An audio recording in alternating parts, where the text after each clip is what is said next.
Forest with the Williams Ranger District. Getting to relive a little bit of the pumpkin fire from 17 years ago. First, just a big shout out, especially to Crew 4 from the Coconino that wrapped Kendrick Cabin, Kendrick Lookout Cabin. It's one of the earliest fire lookout detection systems in the Southwest. It was built in 1911.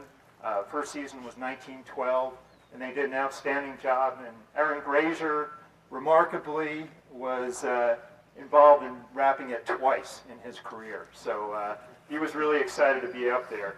But just a little bit about the prehistory and the history of Kendrick. And we made a lot of interesting discoveries. We had 3 years of survey money after the pumpkin fire, and we found lots of interesting high elevation archaeological sites up in the wilderness. But on the northwest side, it appears we have quite a bit of ancestral Puebloan occupation. So when we get around to the Kaibab side, that's going to be a pretty big emphasis area and try and go light in that area. Many of you that have been working Division N, there's a lot of historic logging camps that are out there associated with the logging that took place between 1904 and 1928. That was done by the Saginaw and Manistee Lumber Company out of the Williams Mill, and the tracks ran north from Belmont.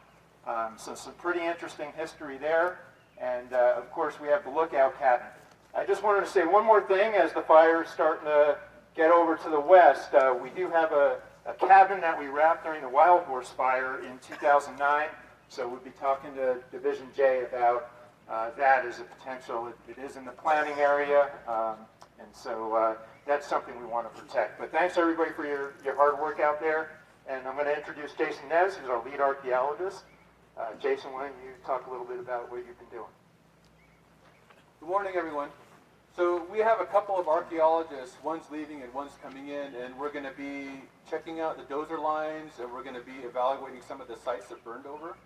And one of the things we have to think about is we have our priority sites out there, which are wooden structures, and we have lithic and ceramic scatters. And generally, it's okay if they burn over. It does a lot of work for us. It cleans off the fuels and it helps take care of them. So archaeology isn't something they get hurt over.